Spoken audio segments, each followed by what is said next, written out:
오늘 우리가 하나님의 말씀 요한복음 1장 19절에서 28절 말씀을 함께 봉독을 했습니다. 우리 이 말씀 가지고 예수가 온다라고 하는 제목으로 우리 하나님의 말씀 증거하겠습니다. 벌써 한 10여 년이 됐는데요. 한 2005년도에 출간된 보랏빛 소가 온다라고 하는 마케팅 책이 있었습니다. 읽어보신 분이 있으신지 모르겠어요. 마케팅 분야에서 굉장히 반향을 일으켰던 그런 책인데, 그 책을 보면은 현대 사회에서 기업이 살아남기 위해서는 리마커블한 기업이 되어야 된다고 강조를 하고 있어요. 제가 저기 써놓은 대로 리마커블, 이 뜻은 한국말로다가 눈에 두드러지게 눈에 띈다, 뭐 그런 뜻을 가지고 있습니다.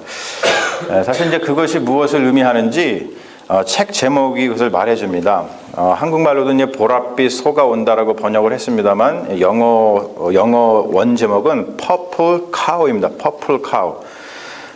여러분 Purple Cow 보랏빛 소 보신 적 있습니까?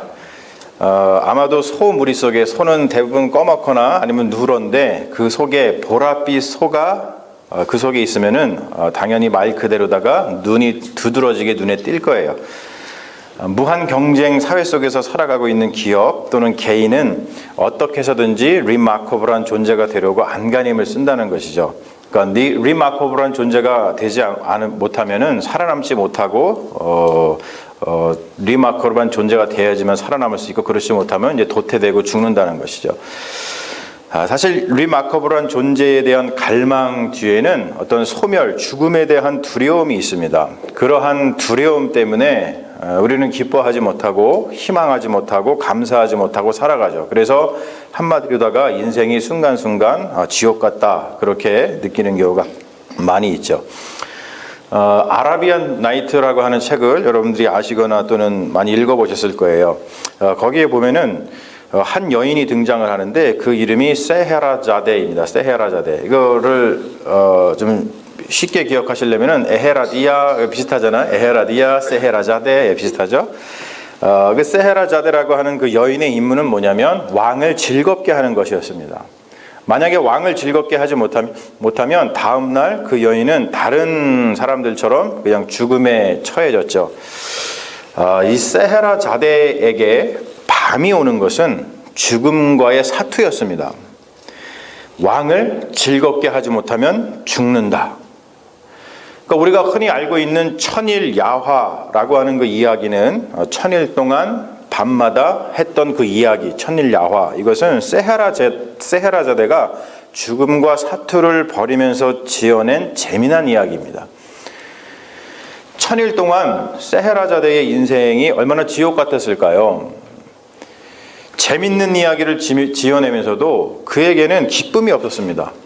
재밌는 이야기를 지어내면 기뻐야 되는데 그 재밌는 이야기를 지어내는 게 그 사람에게는 죽음과도 같은 일이었기 때문에 기쁨이 없었다는 거죠.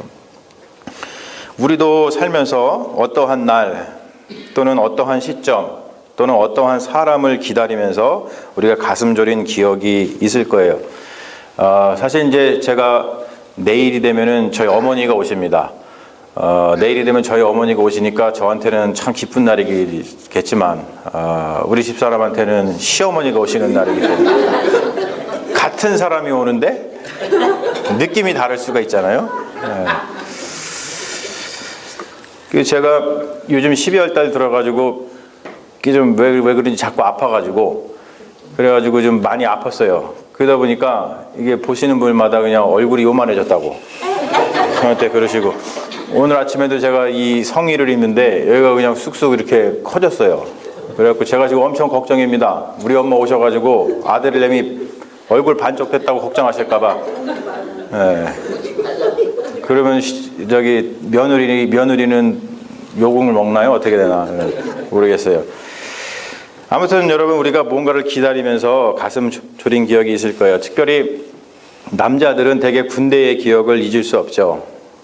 군대를 다녀오신 분들은 알지만 하루 중에 가장 공포스러운 시간은 점호 시간입니다. 요즘은 그렇지 않지만 예전에 점호 시간은 무엇 하나 꼬투리 잡아가지고 얼차려 하는 시간이었어요. 가장 힘든 얼차려 중에 하나가 뭐냐면 원상복격이라고 그러죠. 이렇게 거꾸로 하는 거, 쉽게 얘기해서 대가리 박으라 그러는데 그게 굉장히 힘듭니다. 강도를 높이기 위해서 치약 뚜껑 같은 걸 놓고서는 이렇게 박으라 그러기도 합니다. 그거 한 번 하고 나면요 정신이 없죠. 예. 그러니까 남자들에게는 군대에서 있었던 점호 시간이 이렇게 오는 것, 그 시간이 오는 것이 두려움 그 자체였죠. 여러분 오늘 말씀은 무엇인가 오는 이야기입니다. 한국인의 마음속에 있는 기본적인 기다림은 무엇이죠? 통일이에요. 그래서 우리의 소원은 통일이라고 늘 노래를 부르면서 다녔습니다. 그렇듯이 유대인들의 마음속에 있는 기본적인 기다림은 메시아였습니다. 오늘 말씀에서도 보면은 유대인들은 제사장들하고 레위인들을 요한에게 보내서 이렇게 묻습니다. 요한한테 내가 누구냐? Who are you? 근데 여러분 이 말은 단순히 그 사람의 신분을 묻는 게 아니에요. 뭐냐면 네가 메시아냐라고 묻는 겁니다. 그들의 질문이 무엇을 뜻하는지 알았던 요한은 단호하게 이렇게 말하죠. 나는 그리스도가 아니라 나는 메시아가 아니다. 이 이후에 이어지는 이야기는 내가 누구냐에 대한 치열한 공방이죠. 물로 세례를 주는 요한이 누구인지를 알고 싶어하는 유대인들과 그리고 자신이 누구인지를 숨기지 않고 고백하는 요한의 대화는 우리에게 많은 것을 알려줍니다. 사람들은 끊임없이 메시아를 갈망합니다. 누군가 와서 나를 구원해 주었으면 좋겠다라고 생각을 합니다. 여러분들도 아마 그러한 경우가 많이 있었을 거예요. 요즘 사람들이 끊임없이 엔터테인먼트를 갈망하는 이유는 누군가가 나를 좀 웃겨주었으면 좋겠다라고 하는 갈망 때문입니다. 내 안에 웃음거리를 찾을 수 없으니까 밖에서라도 찾고 싶은 것이죠. 최근에 한국에서 범죄 도시라고 하는 영화가 히트를 쳤어요. 여러분 혹시 범죄 도시 영화 보신 분 계세요? 부끄러워하지 마시고 손 한번 들어주세요. 보셨네요, 우리.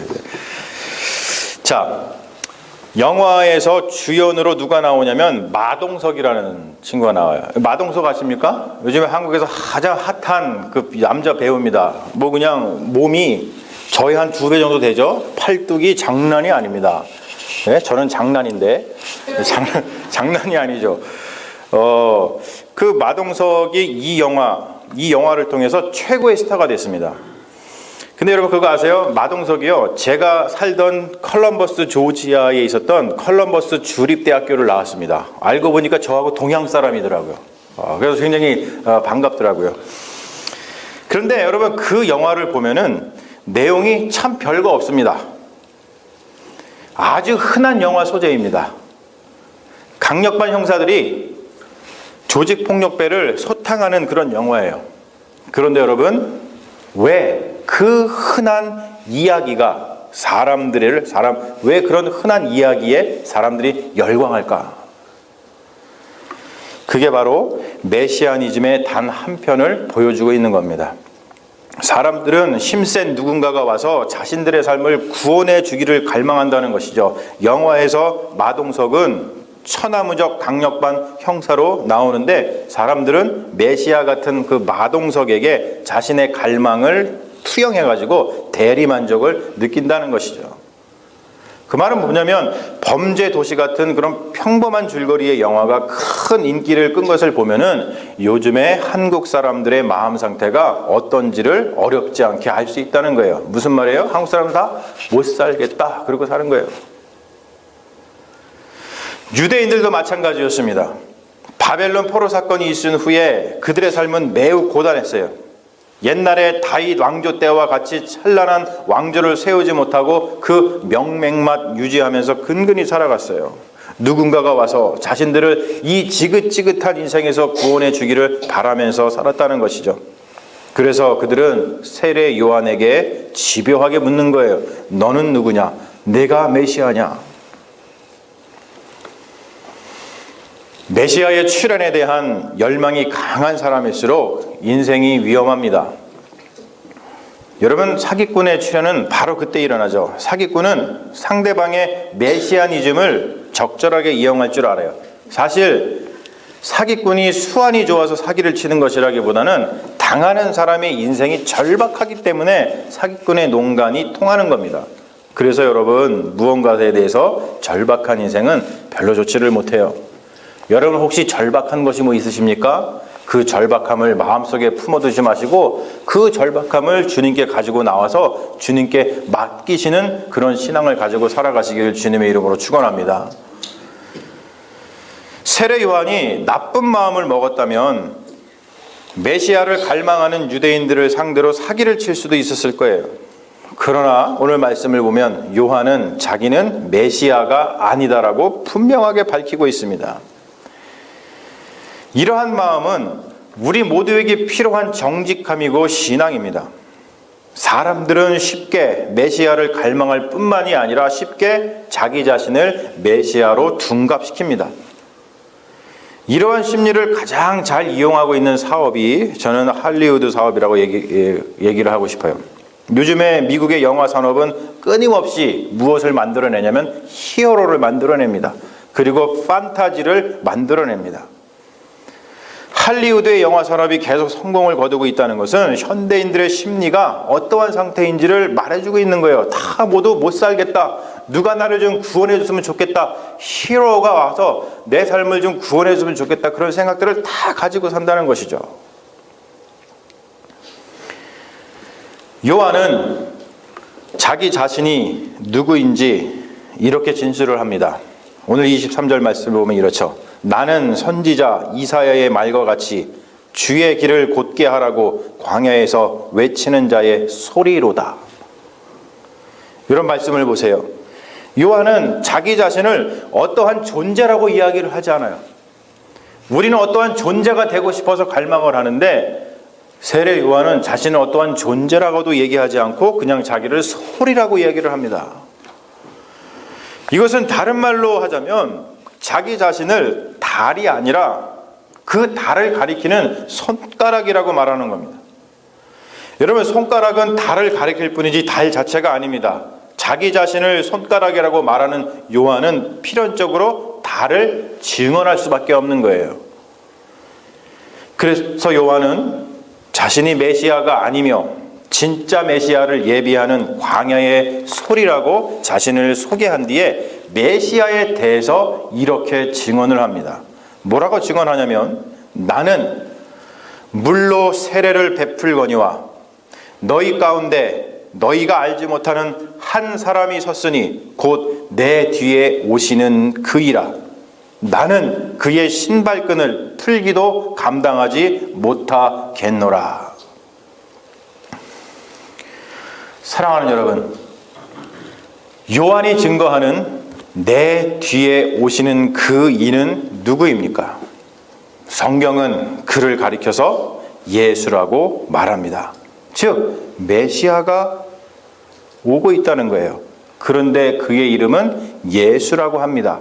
여러분, 이를 합하면 바로 이 문장이 되는 것이죠. 예수가 온다. 할렐루야. 대림절 세 번째 주일을 맞아서 우리가 읽은 이 복음서의 말씀과 함께 읽어야 되는 구약의 말씀은 이사야서 61장의 말씀입니다. 이사야서 61장의 말씀은 누가복음에 등장을 해요. 누가복음 4장에 보면 이런 말씀이 있죠. 예수님께서 회당에 가셔서 두루마기로 된 이사야서의 말씀을 집어서 펴셔서 읽으십니다.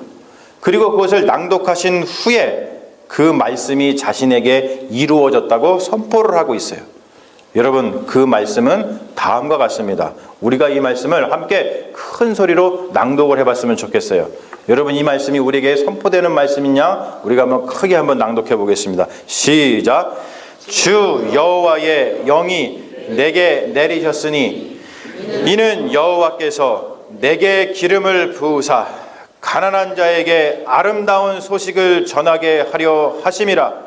나를 보내사 마음이 상한 자를 고치며 포로된 자에게 자유를, 갇힌 자에게 노임을 선포하며 여호와의 은혜의 해와 우리 하나님의 보복의 날을 선포하여 모든 슬픈 자를 위로하되 무릇 시온에서 슬퍼하는 자에게 화관을 주어 그 죄를 대신하며 그 기쁨의 기름으로 그 슬픔을 대신하며 찬송의 옷으로 그 근심을 대신하시고 그들이 의의 나무 곧 여호와께서 심으신 그 영광을 나타낼 자라 일컬음을 받게 하려 하심이라.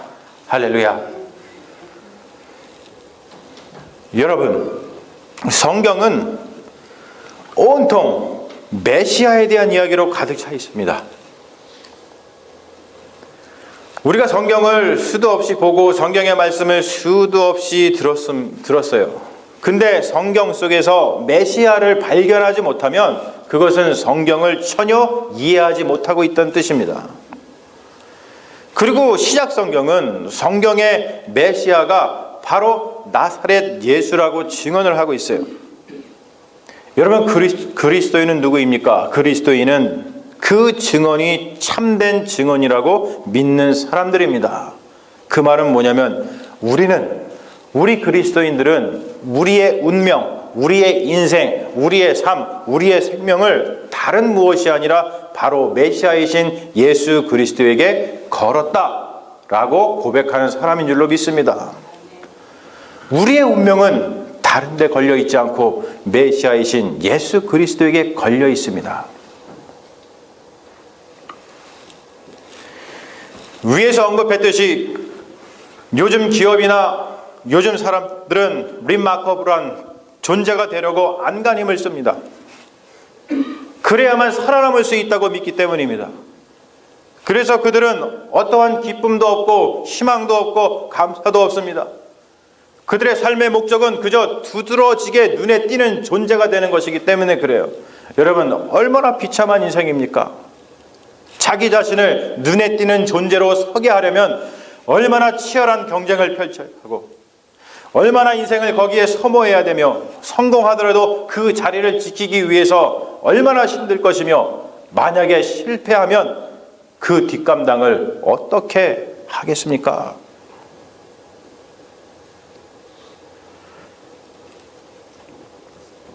그러나 우리 그리스도인들은 다른 삶을 삽니다. 우리는 우리 스스로를 리마커블한 존재를 만들기 위해서 피곤한 인생을 살 필요가 없어요. 왜냐하면 우리는 우리의 운명을 예수에게 걸었기 때문입니다. 할렐루야. 대림절 세 번째 주일에 함께 봐야 할 서신서의 말씀은 데살로니가전서 5장의 말씀입니다. 여러분, 그 말씀이 무엇인지 여러분들 너무나 잘 아실 거예요. 우리 같이 한번 낭독해 보겠습니다. 데살로니가 5장의 말씀 같이 크게 한번 낭독합니다. 시작. 항상 기뻐하라. 쉬지 말고 기도하라. 범사에 감사하라. 이것이 그리스도 예수 안에서 너희를 향하신 하나님의 뜻이니라. 할렐루야. 여러분, 특별히 데살로니가 전서가 어떠한 성경입니까? 데살로니가 전서는 예수 그리스도의 재림에 대한 이야기를 다루는 성경책입니다.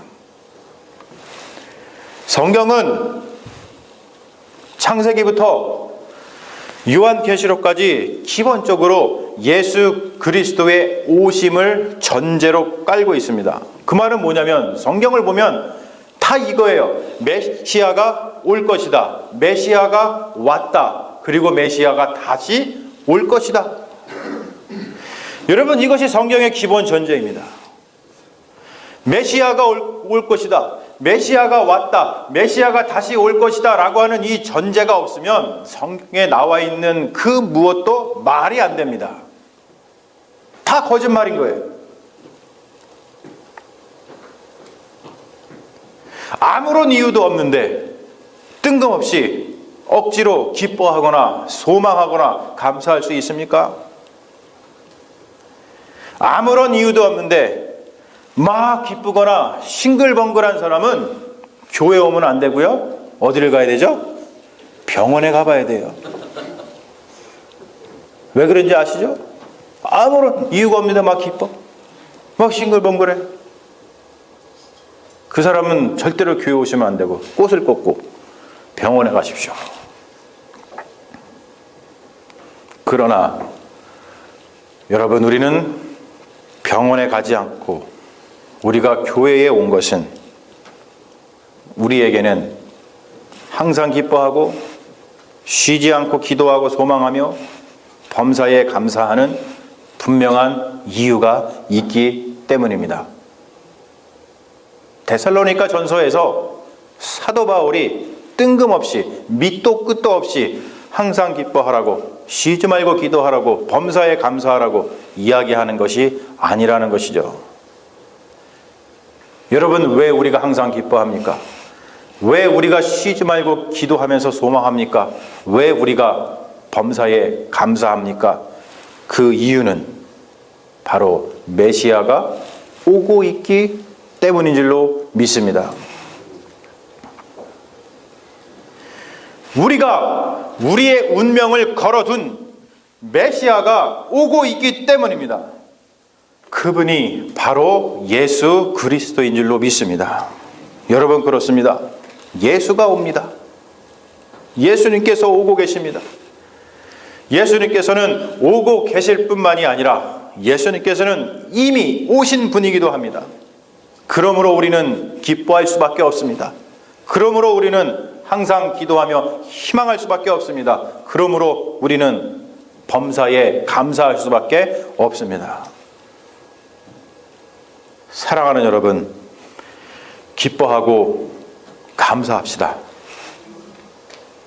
우리의 운명을 걸어둔 예수 그리스도께서 오고 계십니다. 아멘. 우리 잠시 기도하겠습니다. 주님, 예수가 온다. 이 하나의 사실만으로 우리가 기뻐하고 감사하며 살 충분한 이유가 되는 줄 믿습니다. 우리가 기다리기 때문에 오시는 게 아니라 주님이 오시기 때문에 우리는 기다립니다. 주님, 어서 오시옵소서. 예수님의 이름으로 기도합니다. 아멘. 주여 믿습니다.